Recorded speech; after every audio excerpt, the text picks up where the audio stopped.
Dieting requires a lot of discipline, or does it? Here's how to start dieting without discipline. Make discipline a non-necessity. To give a very fast answer to everyone's question, all you simply have to do is remove the environmental triggers, meaning no cookie jars, don't buy junk food, and keep it out of sight. If there's only one thing that you can take away from this video, I'm giving it to you now. I'm not gonna be like these other YouTubers that are gonna say wait till the end. No, the number one thing that you can do to diet and not need any discipline is to simply make an environment that doesn't require discipline. So don't buy junk food. Instead of having cookie jars, keep a fruit jar. Keep more vegetables for snacks instead of having random crackers everywhere. You know what? Look at this.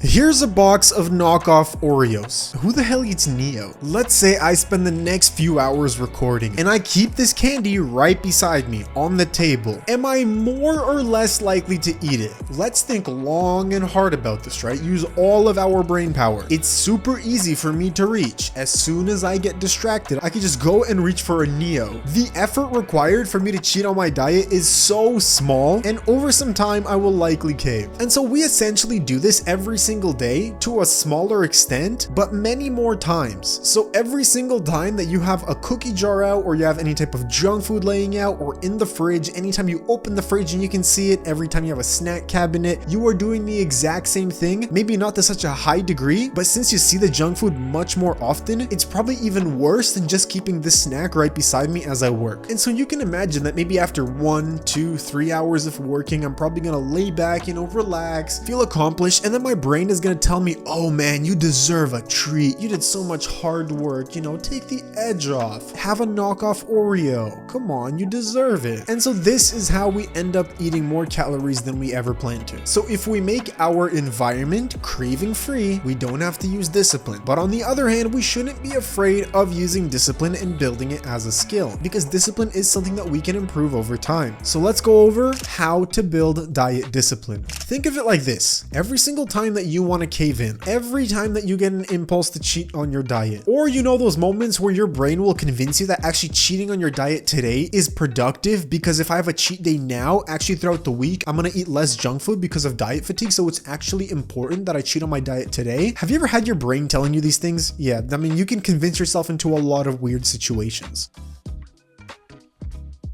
So every time you get this impulse to cheat and you don't, you basically level up in the skill of discipline. And so we all start at a very low level, and it's not realistic to go from 0 to 100. We have to take it slow. We can't expect to go from eating sugar every day to having a perfectly clean diet in weeks. It will take time and effort. And yes, building discipline is hard. It's never easy. But being fat is also hard. So what life path do you choose? Because if you're a little softy who's still searching for hacks like drinking lemon water first thing in the morning to boost your metabolism, then you can get off of this channel. And now for the people that do remain and want to see real results, press the first link in the description, join our school group. You can get one-to-one calls with me, courses, and the price will go up every 50 members. But getting back into the video, let's go over a simple practice to build diet discipline. So the previous analogy that I gave you of leaving the candy on the table? Well, if we reverse engineer this, we can actually use this as a discipline practice. So if I wanted to train my diet discipline, what I could do is I could leave a piece of candy on the table for the entire day and either just stare at it or momentarily glance back and forth at it, resist my impulses. You could also set a timer for 10 minutes where you just stare at the candy. And the major idea here is that you're going to get impulses to eat the junk. You need to question why so many cravings arise, but don't eat it. Every time you get a craving to eat the junk and you ignore it, you will level up in discipline, and your brain is going to try to convince you to eat it, and it's going to tell you that this challenge is stupid and this YouTube video is stupid and I might as well eat this junk anyways because I bought it and it's a waste of money. You're probably gonna cave in if it's your first time doing this, and whatever, you're gonna cave in and you're gonna remember my words, think back to it, and then feel a little bit shameful. But don't feel too bad. As long as you can redo this practice, but the next time hold off for longer, you've leveled up once more. And maybe the first day you can only go for a day. The second day you can go for a day and a half. On the 5th day you might go 3 days. But after a certain amount of time, you can just keep the junk food on your table and never even get cravings for it. Once you get to that point, your discipline is sufficient and you will never have to worry about fat loss ever again. Subscribe to the channel and don't forget to stay savvy with your diet.